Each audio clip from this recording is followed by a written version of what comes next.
जीवन में कदम कदम पर चैलेंज हैं। जब आप 12th में होते हो तो उस टाइम आपके सामने एक बहुत बड़ा चैलेंज होता है 12th का एग्ज़ाम पास करना और अच्छे परसेंटेज के साथ पास करना। चलो 12th भी पास हो गए। अब पास होने के बाद आपके सामने फिर चैलेंज होता है कि कॉलेज में एडमिशन लेना। अब कॉलेज में भी एडमिशन ले लिया, तो फिर आपके सामने चैलेंज होता है कि जो नए-नए सब्जेक्ट हैं इनको पढ़ना, इनको समझना। तो चैलेंजेस सिर्फ आपके जीवन में नहीं है, हर किसी के जीवन में है। और जो आप सब्जेक्ट अलग-अलग पढ़ते हैं, चाहे हिंदी की बात करें, चाहे इंग्लिश की बात करें, चाहे मैथ्स की बात करें, साइंस की बात करें और सोशल साइंस की बात करें, तो इन सब्जेक्ट को भी बहुत सारे चैलेंजेस हैं जिसका सामना करना पड़ता है। तो आज के इस वीडियो में हम बात करने वाले हैं चैलेंजेस इन सोशल साइंस, कि जब सोशल साइंस बच्चों को पढ़ाया जाता है, सोशल स्टडीज पढ़ाया जाता है, तो क्या-क्या चैलेंजेस होते हैं इस सब्जेक्ट के सामने। तो मैं इस वीडियो में जो-जो बातें आपको बताने जा रहा हूँ, जो-जो चैलेंजेस हैं सोशल साइंस सब्जेक्ट के लिए, तो जब आप स्कूल में थे तो आप उससे रिलेट कर सकते हैं। शायद आप भी इस तरह की जो चैलेंजेस हैं फेस करते होंगे सोशल साइंस जब आप पढ़ते होंगे। तो ना केवल आपको फेस करनी पड़ती है बल्कि इस सब्जेक्ट को भी फेस करनी पड़ती है। मेन प्रॉब्लम क्या है कि इस सब्जेक्ट को पढ़ाने वाले ही इसके साथ जस्टिस नहीं कर पाते। तो आज के इस वीडियो में हम बात करने वाले हैं चैलेंजेस इन सोशल साइंस की, सामाजिक विज्ञान में जो चुनौतियां हैं उनकी बात करेंगे। तो वीडियो को हम शुरू करते हैं। और सबसे पहले अगर हम बात करें, social science is a very important subject at school level, college level, her level पे है। लेकिन स्कूल लेवल इसलिए कह रहे हैं क्योंकि यहाँ पे बच्चों का जो है बेसिक्स जो क्लियर होता है। तो सोशल साइंस जो है स्कूल लेवल पे एक बहुत ही इंपॉर्टेंट सब्जेक्ट है, क्योंकि ये सब्जेक्ट हमें सोशली अवेयर करता है। हमें हमारी हिस्ट्री के बारे में बताता है, हमें हमारे प्रेजेंट के बारे में बताता है, हमें हमारी ज्योग्राफी के बारे में बताता है, सोसाइटी के बारे में बताता है, पॉलिटिकल स्ट्रक्चर के बारे में बताता है, जो इकोनॉमिक कंडीशन है उसके बारे में हमें बताता है। तो ये सब्जेक्ट हमें सोशली अवेयर करता है, हमारे राइट्स क्या है, हमारी ड्यूटीज क्या है, हमारी रिस्पॉन्सिबिलिटीज क्या है। तो इसलिए स्कूल लेवल पे सब्जेक्ट बहुत ही इंपॉर्टेंट है। इसलिए 10th क्लास तक तो इस सबको कंपल्सरी पढ़ाया जाता है कि सबको सोशल साइंस पढ़ना है। There is a great need to stabilize the everyday importance to this subject, कि जब एक सोशल साइंस का टीचर जब इस सब्जेक्ट को पढ़ाता है ना, तो सिर्फ सिलेबस कंप्लीट करने के लिए ना पढ़ाए, बल्कि ये सोच के पढ़ाए, ये समझ के पढ़ाए कि बच्चों को इस तरह पढ़ाए कि बच्चों को भी पता चले कि अरे जो सब्जेक्ट है इसकी डेली लाइफ में हमें कितनी ज़रूरत है। ये सब्जेक्ट हमें सोशली अवेयर कर रहा है, अपनी सोसाइटी को जानने में मदद कर रहा है, अपनी हमारा क्या रोल है उसके बारे में हमें बता रहा है। तो ये सब्जेक्ट जब सोशल साइंस का टीचर जब इस सब्जेक्ट पढ़ाता है ना, तो इसको एक सब्जेक्ट के रूप में नहीं बल्कि बच्चे के जीवन के एक जरूरी हिस्से के रूप में इसको पढ़ाना चाहिए। Social science as a discipline, as a subject, and its educational process faces many challenges, कि एक विषय के रूप में और इसकी जो शैक्षणिक प्रक्रिया है, जो पढ़ाने की जो प्रक्रिया है, उसके रूप में हम देखते हैं कि सोशल साइंस को, सामाजिक विज्ञान को कई चुनौतियों का सामना करना पड़ता है। तो ये चैलेंजेस कौन-कौन से हैं इसकी हम बात करते हैं। चैलेंजेस इन सोशल साइंस, कि सामाजिक विज्ञान में कौन-कौन सी चुनौतियाँ हैं। तो सबसे पहले अगर हम चैलेंज की बात करें, negative perspective about social science की, स्कूल लेवल पे जो सोशल साइंस के बारे में एक बहुत ही गलत धारणा है। जब आप स्कूल में जाते हैं, आप 6, 7, 8 क्लास में, तो देखते हैं मोस्टली जो सब इंपॉर्टेंस देते हैं कि मैथ साइंस इंग्लिश, इस तरह से इंपॉर्टेंस दी जाती है कि जो है सिर्फ मैथ साइंस इंग्लिश है, सोशल साइंस कुछ भी नहीं है। एक तरह की नेगेटिव पर्सपेक्टिव हो गया। अब टीचर्स की भी अगर हम बात करें, तो टीचर भी ज़्यादातर क्या करते हैं, इस सब्जेक्ट को बस एक सब्जेक्ट के रूप में बच्चों को पढ़ाते हैं। इस सब्जेक्ट को बच्चों के जीवन के हिस्से के रूप में नहीं पढ़ाते। उनका जो मेन पर्पज़ ज़्यादातर क्या होता है कि चलो सिलेबस कंप्लीट करना है, सिलेबस बहुत ज़्यादा है, तो मेन पर्पज़ है कि चलो आज फर्स्ट चैप्टर कंप्लीट कर लिया, कल सेकंड चैप्टर कंप्लीट कर लिया, तो मेन पर्पज़ क्या है, सिलेबस कंप्लीट करना। तो इस सब्जेक्ट को स्कूल लेवल पे जो रिस्पेक्ट मिलनी चाहिए, जो इम्पोर्टेंस मिलनी चाहिए, इतनी इम्पोर्टेंस इसको नहीं मिलती जो मैथ्स को मिलती है, जो साइंस को मिलती है। जबकि अगर हम देखें आईएएस, आईपीएस इस तरह के जो एग्ज़ाम है, तो उसमें ये सब्जेक्ट बहुत बड़ी भूमिका निभाता है।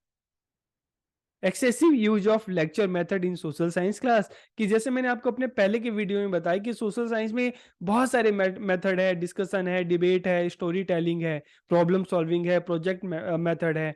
एक्टिविटी के थ्रू भी इसको पढ़ा सकते हैं। तो दुनिया भर के मेथड हैं, लेकिन जब स्कूल में देखते हैं तो सिर्फ एक ही मेथड पे पूरा इस सिलेबस का खेल खत्म हो जाता है, लेक्चर मेथड। अब लेक्चर मेथड के थ्रू क्लास में टीचर जैसे सिर्फ बोलते रहे तो बच्चों का इंटरेस्ट कहाँ से डेवलप होगा? तो इस तरह से अगर पूरा सब्जेक्ट, एक सब्जेक्ट को पढ़ाने के अलग-अलग तरीके हैं, लेकिन आप सिर्फ एक ही सब तरीके से पढ़ाएँ, आपको घर पे जाएँ, आपको सुबह भी दाल-चावल खाने को मिले, शाम को भी दाल-चावल मिले, अगले दिन भी दाल-चावल मिले, ज़िंदगी भर दाल-चावल मिले, तो क्या करोगे? आपको दाल-चावल में आपका इंटरेस्ट जो है, आप कहोगे कि मेरी फेवरेट फूड है। कहीं न कहीं एक टाइम बाद आप बोर हो जाओगे। तो सब्जेक्ट बहुत अच्छा है। हमें बहुत कुछ इससे जानने को मिलता है, समझने को मिलता है। हमारा जीवन ये सब्जेक्ट आसान कर देता है, लेकिन जब इसको प्रेज़ेंट किया जाता है ना क्लास में, तो वहीं पे कमी रह जाती है। इसको पढ़ाने की तो तरीके बहुत सारे हैं, लेकिन टीचर सिर्फ़ एक ही मेथड पर आकर सारा उनका खेल खत्म हो जाता है। वो कौन-सा मेथड है? लेक्चर। तो इसलिए टीचर्स एज़ अ टीचर आप सबको भी समझना चाहिए कि जब आप अपने सब्जेक्ट को पढ़ाने के लिए जाएँ, आप अगर सोशल साइंस को पढ़ाने के लिए जाएँ, इंग्लिश को पढ़ाने के लिए जाएँ, हिंदी को पढ़ाने के लिए जाएँ, और भी सब्जेक्ट है, तो आप सिर्फ एक ही मेथड पे आप रुक मत जाएँ। एक ही सब्जेक्ट को पढ़ाने के अलग-अलग मेथड्स हैं, आपको सबका यूज़ करना चाहिए। इससे क्या होता है कि जो सब्जेक्ट में बच्चा इंटरेस्ट लेता है, जब उसको अलग-अलग तरीके से जानने को, समझने को मिलता है। तो ये भी इसके सामने एक बहुत बड़ा चैलेंज है, inclusion of various subject in social science. तो देखिए, एक और जो बहुत बड़ा चैलेंज आता है कि सोशल साइंस की जब हम बात करते हैं, तो इसमें इंक्लूजन है, किसका है? इकोनॉमिक्स का है, ज्योग्राफी का है, पॉलिटिकल साइंस का है, हिस्ट्री का है। तो जब अलग-अलग सब्जेक्ट से मिलकर ये सब्जेक्ट बनता है, तो ये कहीं न कहीं काफ़ी लेंदी हो जाता है। ज़रूरत से ज़्यादा हम देखते हैं इसमें कंटेंट जो है, 6th क्लास की बात करें, 7th क्लास की बात करें, 8th क्लास की बात करें, 9th 10th, तो जितना कंटेंट चाहिए उससे ज़्यादा हमें देखने को मिलता है। तो कहीं न कहीं जब एक सब्जेक्ट की 3-3 4-4 बुक्स होती हैं, तो बच्चा उसको देखते ही बच्चा डरने लगता है, यार इतनी सारी बुक्स है, इतना पढ़ना है। तो ये भी एक बहुत बड़ा चैलेंज है कि इसमें इंक्लूजन है अलग-अलग सब्जेक्ट का, तो ये तो बहुत अच्छी बात है कि इसमें हमें हिस्ट्री भी मिल रही है, हमें ज्योग्राफी भी मिल रही है, हमें पॉलिटिकल साइंस भी पढ़ने को मिल रही है, इकोनॉमिक्स भी पढ़ने को मिल रही है, लेकिन जो मटेरियल जो जो कंटेंट है वो बहुत ज़्यादा हो जाता है, तो ये भी एक चैलेंज है, इससे भी निपटने की ज़रूरत है। Difference between social reality and social science content, तो देखिए एक बहुत बड़ी बात जो है, एक बहुत बड़ा चैलेंज है, जो हम सोशल साइंस के बारे में पढ़ते हैं ओ और जो हम अपनी सोसाइटी में रियलिटी देखते हैं, दोनों में ज़मीन आसमान का फ़र्क है। अक्सर जब सोशल साइंस जो है, जैसे मैंने आपको बताया कि सोशल साइंस हमारा जीवन का एक पार्ट है, लेकिन स्कूल में जो पढ़ाया जा रहा है, स्कूल में जो सिखाया जा रहा है, ज़्यादातर लोग बस इसको एक सब्जेक्ट के तौर पे सिखाते हैं। मेन पर्पज़ क्या होता है? सिलेबस कंप्लीट करना। बुक में तो बताया जाता है कि भाई हम सब एक हैं, साथ मिलकर रहना, ये सारी चीज़ें। लेकिन वही लोग, वही बच्चे फिर सोसाइटी में जाते हैं, वही टीचर फिर सोसाइटी में जाते हैं, तो वही डिस्क्रिमिनेशन, जात-पात, ऊँच-नीच, ये सारी चीज़ें हमें देखने को मिलती है। आप सोशल साइंस में हम बच्चों को बताते हैं कि अलग-अलग रिलीजन है, हम सब एक हैं, लेकिन जब सोसाइटी में हम देखते हैं जो दंगे-फ़साद हैं, तो इनमें किसका पार्टिसिपेशन होता है? जो हम सभी लोग जो कहते हैं कि नहीं भाई हम सब एक हैं, लेकिन जहाँ जात धर्म इन सब की बात आती है हम फिर से अलग हो जाते हैं। ठीक है, तो ये सब्जेक्ट है, कहने का मतलब ये है कि ये सब्जेक्ट तो बच्चों को पढ़ाया जा रहा है, अच्छी बातें बताई जा रही है, लेकिन बच्चा उस चीज को सिर्फ क्वेश्चन पेपर जो आंसर शीट आती है उस पर सिर्फ उसको लिखने तक ही खत्म हो जाता है, क्लास में बोलने तक खत्म हो जाता है, इसकी जो बातों को अप्लाई नहीं किया जाता सोसाइटी में। तो इसलिए देखने को मिलता है कि जो हम कंटेंट पढ़ रहे हैं और जो सोशल रियलिटी है, दोनों में हमें फ़र्क देखने को मिलता है। क्योंकि पूरे इंडिया में देखें सोशल साइंस तो हर कोई पढ़ रहा है, जो भी बच्चा स्कूल जा रहा है, हर कोई सोशल साइंस पढ़ रहा है। लेकिन फिर भी हम देखते हैं हमारे यहाँ पे चाहे जात-पात के आधार पर, चाहे ऊँच-नीच के आधार पे हम देखें, चाहे इकोनॉमिक कंडीशन के आधार पे देखें, काफ़ी भेदभाव हमें देखने को मिलता है। हम डेमोक्रेटिक वैल्यूज़ की बात करते हैं, मोरल वैल्यूज़ की बात करते हैं, लेकिन एक लेवल पे जाके जो ये पढ़े-लिखे लोग हैं, यही करप्शन करते हैं। तो इसलिए बात कहने का मतलब ये है कि जो कंटेंट और जो रियलिटी दोनों में एक बहुत ज़्यादा गैप देखने को मिलता है, तो एक भी बहुत बड़ा चैलेंज है। तो इसलिए टीचर्स का प्रयास होना चाहिए कि बच्चों को इस तरह से पढ़ाए, इस तरह से सिखाए, और सिर्फ पढ़ाए ना, उसको अपनी इस तरह से प्रैक्टिस करवाए कि बच्चा जो पढ़ी पढ़ाई जो चीज़ है, जो वैल्यूज़ हैं, उनको अपनी लाइफ में फॉलो करे। Teachers are not train to teach social science. तो आप कह रहे होगे यार टीचर्स आर नॉट ट्रेन, हम तो बीएड करके आए हैं, तो हम सोशल साइंस के लिए ट्रेंड क्यों नहीं है? हम तो ट्रेंड हैं। तो मतलब ये है कि देखो, आप में से बहुत सारे बच्चे हैं जो हिस्ट्री से पोस्ट ग्रेजुएशन करते हैं, बहुत सारे बच्चे ज्योग्राफी से करते हैं, बहुत सारे बच्चे पॉलिटिकल साइंस से करते हैं। अब आपको टीजीटी आप लग गए सोशल साइंस, अब सोशल साइंस में आपको इकोनॉमिक्स भी पढ़ाना है। आपने मास्टर्स जो की है, आपका स्पेशलाइजेशन है हिस्ट्री, लेकिन आपको इकोनॉमिक्स भी पढ़ाना है, आपको पोल साइंस भी पढ़ाना है, आपको जियोग्राफी भी पढ़ाना है। तो हिस्ट्री तो आप अच्छे से पढ़ा दोगे, लेकिन जब बात आती है ज्योग्राफी की, जब बात आती है पॉल साइंस की, जब बात आती है इकोनॉमिक्स की, वहां पे कैसे होगा? आप पढ़ा तो दोगे, लेकिन जितनी अच्छे से हिस्ट्री पढ़ा पा रहे हो, क्या वो भी पढ़ा दोगे? तो यहाँ पर एक और चैलेंज आता है कि teachers are not train. Teachers teaching के लिए तो ट्रेन किए जा रहे हैं, लेकिन सोशल साइंस और इसमें जो अलग अलग जो सब्जेक्ट हैं, जो अलग अलग सब्जेक्ट का जो इंक्लूजन, उसके लिए ट्रेन नहीं हो पा रहे। तो इसके लिए क्या करना चाहिए? टाइम टू टाइम अलग अलग टाइम पे जो फैकल्टी डेवलपमेंट प्रोग्राम होते हैं, वर्कशॉप होते हैं, सेमिनार होते हैं, टीचर्स के लिए कंडक्ट करने चाहिए। इस सब्जेक्ट को किस तरह से अलग अलग तरीके से पढ़ाया जा सकता है, बताया जा सकता है, उनको ट्रेन करना चाहिए। Highly influence by the bias of the teachers, कि शिक्षकों के पूर्वाग्रह से अत्यधिक प्रभावी। ठीक है।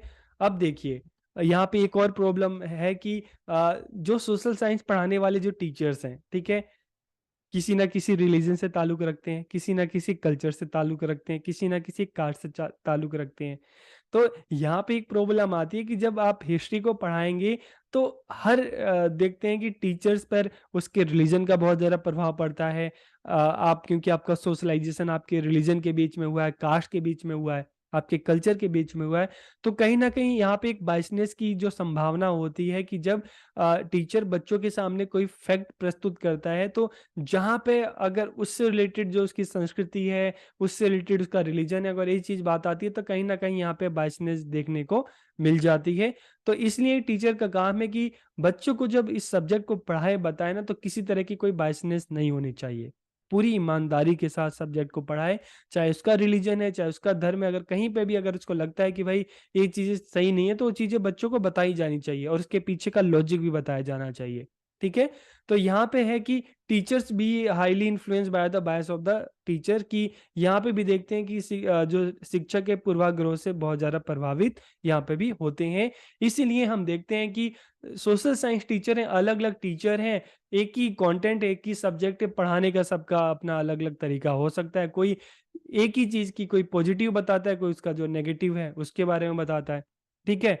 हम बहुत सारे इस तरह के सब्जेक्ट हैं, चाहे हम हिस्ट्री में लें, गांधी जी की बात करें, हम नेहरू जी की बात करें, हम सुभाष चंद्र बोस की बात करें, अलग-अलग टीचर्स जो हैं, अलग-अलग बैकग्राउंड्स हैं, इनको उनका बताने का तरीका अलग-अलग हो सकता है। Teaching social science as a passive subject, कि सामाजिक विज्ञान को निष्क्रिय विषय के रूप में पढ़ाया जाना। क्लास में टीचर आए और आके उसका मेन पर्पज़ है कि बस सिलेबस कंप्लीट करना। ठीक है? तो यहाँ पे हमें देखने को मिलता है स्कूल में कि जो सोशल साइंस जो है, जैसे मैंने आपको स्टार्टिंग में बोला कि एक एक्टिव सब्जेक्ट में के रूप में नहीं पढ़ाया जा रहा, ठीक है? बच्चे के जीवन के हिस्से के रूप में नहीं पढ़ाया जा रहा, बल्कि बस इसको एक सब्जेक्ट के रूप में पढ़ाया जा रहा है कि चलो सिलेबस कंप्लीट करना है। तो इससे क्या है, एक ही मेथड यूज़ कर रहे हैं, लेक्चर मेथड है, तो फिर क्या होगा कि बच्चा इस सब्जेक्ट को बोरिंग ही लगेगा। मैं आपसे कहता हूँ कि भाई आपका सब्जेक्ट फेवरेट सब्जेक्ट कौन सा है, तो कोई कहेगा कि सर मेरा साइंस सब्जेक्ट है, कोई कहेगा मैथ्स है, क्योंकि आपके मैथ्स के जो टीचर हैं, जो साइंस के टीचर हैं, उन्होंने बहुत ही अच्छे तरीके से आपको पढ़ाया है। और अगर कोई कहेगा मेरा फेवरेट सब्जेक्ट सोशल साइंस है, वैसे कम बच्चे कहते हैं, लेकिन जो कहता है मतलब उनके टीचर ने उस सब्जेक्ट को बहुत अच्छे से पढ़ाया है, बच्चों ने बहुत अच्छे से पढ़ा है। तो टीचर्स की रिस्पॉन्सिबिलिटी है कि इस सब्जेक्ट को पैसिव सब्जेक्ट के रूप में ना पढ़ाएं, बल्कि एक्टिव होकर इसको पढ़ाएं, खुद भी एक्टिव रहें और क्लास में बच्चों को भी एक्टिव रखें। Lack of promotion of thinking, questioning, critical analysis and decision making skill, कि जब हम सोशल साइंस की बात करते हैं, तो देखिए एक और बहुत बड़ा चैलेंज है कि सोशल साइंस में हम बात करते हैं कि बच्चों की थिंकिंग स्किल डेवलप करनी है, उनकी जो क्वेश्चनिंग की, बच्चे ज़्यादा से ज़्यादा क्वेश्चन पूछें, क्रिटिकल एनालिसिस चीज़ों का करें और डिसीजन मेकिंग स्किल डेवलप हो। लेकिन अगर हम रियलिटी की बात करें, स्कूल में आप जाके देखो, तो जैसे मैंने बताया कि सिर्फ मेन क्या एक फॉर्मेलिटी है कि चलो बच्चों का काम, टीचर्स का काम क्या है, बस सिलेबस को कंप्लीट कर देना है, ठीक है? और मेथड कौन सा यूज करना है, सिर्फ लेक्चर मेथड यूज करना है। तो जब सारा रोल टीचर का ही होगा तो फिर बच्चों की थिंकिंग स्किल कहाँ से डेवलप होगी? क्वेश्चन जो स्किल है कहाँ से डेवलप होगी? किस तरह से क्रिटिकल एनालिसिस करेंगे? डिसीजन मेकिंग स्किल कहाँ से डेवलप होगी? जब बच्चों को कोई उनको अपॉर्चुनिटी ही नहीं मिलेगी क्लास में। तो इसलिए टीचर्स को चाहिए कि इस तरह से सोशल साइंस जो सब्जेक्ट है इसमें जो अलग-अलग मेथड है, चाहे प्रॉब्लम सॉल्विंग की बात करें, चाहे हम क्वेश्चन आंसर की हम बात करें, चाहे हम डिबेट की बात करें, डिस्कशन की बात करें, ठीक है? तो ये अलग-अलग जो मेथड है, प्रोजेक्ट मेथड है, तो अलग-अलग मेथड्स का यूज़ करें, अलग-अलग मेथड से बच्चों को पढ़ाएँ और बच्चों की जो हम कहते हैं एंगेजमेंट है क्लास में ज़्यादा से ज़्यादा बढ़ाएँ। बच्चों को प्रोजेक्ट दें, बच्चों को असाइनमेंट दें, ठीक है? और इस तरह का दें ताकि बच्चा चीज़ों को सोचे, एनालिसिस करे, रिसर्च करे और एक कंक्लूजन तक पहुँचे, अपनी नॉलेज को खुद से क्रिएट करे, ताकि उनका जो थिंकिंग स्किल है, क्वेश्चनिंग आंसर है, क्रिटिकल एनालिसिस है, डिसीजन मेकिंग इस तरह की स्किल डेवलप हो। लेकिन ये देखने को बहुत कम मिलती है, तो ये भी एक बहुत बड़ा चैलेंज है। Most social science teacher are not aware of the importance of teaching social science कि बहुत सारे सोशल साइंस के जो टीचर हैं सोशल साइंस का क्या इंपॉर्टेंस है, इस सब्जेक्ट का क्या इंपॉर्टेंस है, इसको स्कूल में क्यों पढ़ाया जा रहा है, 10th तक कंपलसरी क्यों है, पढ़ा तो देते हैं लेकिन इसकी इंपॉर्टेंस को नहीं समझते। तो इसलिए टीचर्स को इस सब्जेक्ट को जैसे मैंने आपको बताया कि एक सब्जेक्ट के रूप में नहीं बल्कि जीवन के एक हिस्से के रूप में पढ़ाएँ और बच्चों को बताएँ कि भाई ये सब्जेक्ट जो है आपकी सिर्फ़ एग्ज़ाम के लिए नहीं बल्कि आपके जीवन में किस तरह से काम आने वाला है। इस सब्जेक्ट को सीख कर आपके लाइफ़ में क्या-क्या आप इसका बेनिफिट ले सकते हो। तो इस तरह से टीचर को बताना चाहिए, पढ़ाना चाहिए क्योंकि टीचर्स अवेयर होगा, टीचर्स की रुचि होगी इस सब्जेक्ट में तभी बच्चे का इंटरेस्ट और डेवलप कर सकता है। अगर किसी चीज़ में टीचर्स की रुचि नहीं है, इंटरेस्ट नहीं है तो कैसे बच्चों में डेवलप करेगा? Lack of zeal in teachers about social science कि शिक्षकों में सामाजिक विज्ञान के जो प्रति उत्साह है उसका ही अभाव होता है। तो मेन चीज़ है कि आप में अगर वो क्यूरियोसिटी नहीं होगी, उत्साह नहीं होगा अपने सब्जेक्ट को लेकर तो आप सामने वाले को भी उत्साहित नहीं कर सकते। उनको भी मोटिवेट नहीं कर सकते इसलिए आप में उत्साह होना बहुत ज़रूरी है जो देखने को काफ़ी कम मिलता है। मेन पर्पस क्या है कि बच्चों को एग्ज़ाम के लिए तैयार करना। मेन पर्पस क्या है टीचर्स का कि बच्चों को बोर्ड एग्ज़ाम के लिए तैयार करना, उनमें बच्चों के 90 प्लस आ गए तो बस अचीवमेंट है। लेकिन ये भी चीज़ देखना कि परसेंटेज के साथ-साथ बच्चा कितना सीख रहा है, कितना उस नॉलेज को अपनी लाइफ़ में अप्लाई कर रहा है। Lack of professional development of social science teacher तो अक्सर हम देखते हैं कि जो सोशल साइंस टीचर हैं उनके प्रोफेशनल डेवलपमेंट के लिए जो सेमिनार्स हैं वर्कशॉप हैं इतने स्कूल्स में जो ऑर्गेनाइज होनी चाहिए उतना इस तरह के जो प्रोग्राम है उनका ऑर्गेनाइजेशन नहीं किया जाता उनको ऑर्गेनाइज नहीं किया जाता और कभी ऑर्गेनाइज भी किया जाता तो एक फॉर्मेलिटी होती है सोसाइटी चेंज हो रही है, ठीक है? लोगों में बदलाव आ रहा है, सोचने के तरीके में बदलाव आ रहा है, सोशल स्ट्रक्चर में बदलाव आ रहा है, टेक्नोलॉजी में बदलाव आ रहा है, तो जो सोशल साइंस है और इसके जो अलग-अलग जो डिसिप्लिन है, उसमें भी चेंजेस आ रहा है। तो इसलिए इस तरह के प्रोफेशनल डेवलपमेंट प्रोग्राम होने चाहिए ताकि जो सोसाइटी में चेंज आ रहा है, उसके हिसाब से जो टीचिंग मेथड्स हैं, टेक्नोलॉजी है, उसमें जो चेंज आ रहा है, तो टीचर्स में भी वो चेंजेस आ सकें। टीचर्स उन नए-नए चेंजेस जो है उससे अवेयर हो सके तो इसलिए इस तरह के प्रोग्राम होने चाहिए जो देखने को मिलता है कि इतने ज़्यादा होते नहीं है तो सोशल साइंस सब्जेक्ट के सामने ये सारी चीज़ें एक बहुत बड़ा चैलेंज है तो इसलिए टीचर्स की रिस्पॉन्सिबिलिटी है स्कूल की रिस्पॉन्सिबिलिटी है कि जितने भी सब्जेक्ट बच्चों को पढ़ाए जा रहे हैं तो टीचर्स का काम क्या है कि सबसे पहले वो सब्जेक्ट में खुद इंटरेस्ट ले अपने सब्जेक्ट को पढ़ाने के क्या क्या तरीके हैं अलग अलग तरीके का इस्तेमाल करे अलग या बच्चों को ज़्यादा से ज़्यादा क्लास में इंगेज करे टीचर्स का इंटरेस्ट होगा, फिर बच्चों का इंटरेस्ट डेवलप होगा और जो बच्चा थ्योरेटिकल नॉलेज है, टीचर्स का काम होना चाहिए कि उसको अपने व्यवहार में उसको अप्लाई करे, अपने आम जीवन में उसको अप्लाई करे, इस तरह से सिखाया जाना चाहिए। तो ये वीडियो आपको कैसा लगा कमेंट करके ज़रूर बताइएगा। आप सबका बहुत-बहुत धन्य